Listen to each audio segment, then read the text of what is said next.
You are looking at a 1961 GMC, a new look bus, also called the Fishbowl because of its unique shape of the front windshield. As you can see, it has been custom painted. This artwork is from artist Anna Takahashi. The artwork that you were looking at has all been hand painted. It is not spray painted. It's a gorgeous mural. This was for a film we are actually still working on called Lost in a Sense. Of course, it belongs to some hippies.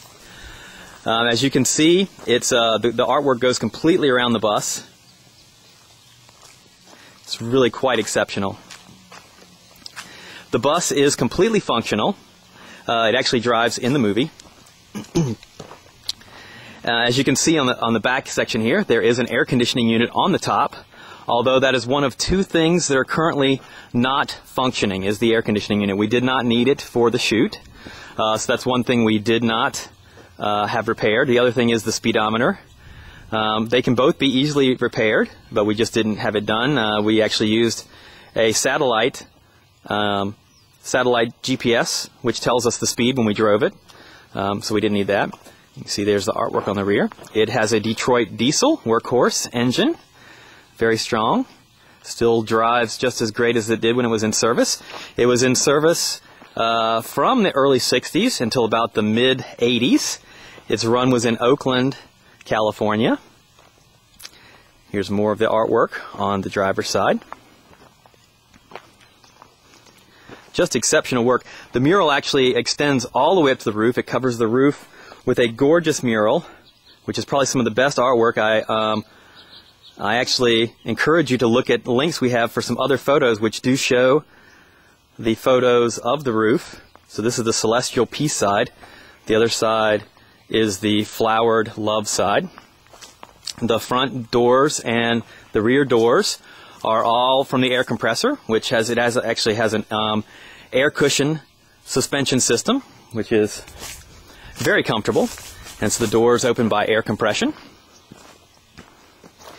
And one of the nice things about it is it's classified by the California Division of Motor Vehicles not as a bus, but as a motor vehicle, as a motorhome, as an RV. You can see we've removed most of the seats that are in here, and we've replaced them. This used to be a bench seat.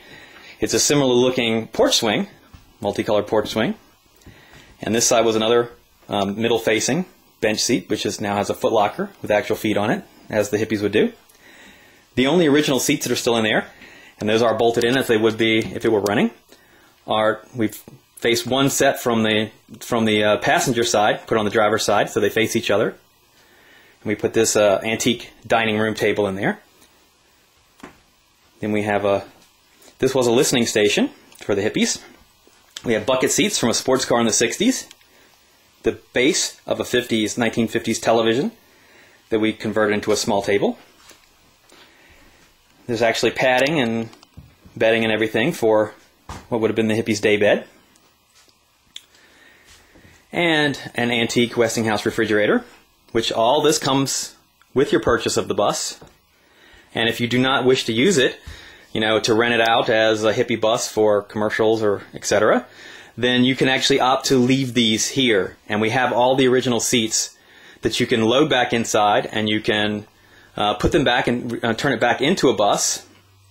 And this back seat is actually, originally it was a straight bench seat, but you can see we actually took a diner booth, a semicircular diner booth, and had it cut up and reassembled in the back, and it fits in there perfectly. We still have all the original handhold bars, and everything functions perfectly according in addition to the original pull cord. The driver alert bell still works, as does the overhead dome lights. If you run it at night, you can hit a switch and all the interior lights will stay lit. It is an automatic transmission, very easy to drive. And as you can see, there's a push button start, so no keys are required. It is an antique vehicle at this point, so it is exempt from having to have smog inspections that they have to do in California or other states. Have to have smog inspections, so you do not have to have this since it is considered an antique vehicle. And we even throw in the 1967 license plate, which was color matched to the paint on the front. So it's just a gorgeous bus. I mean, it's actually even more impressive in person than it is on video or in photographs. So please contact us. We look forward to hearing from you, and hopefully you can come and see this gorgeous bus in person.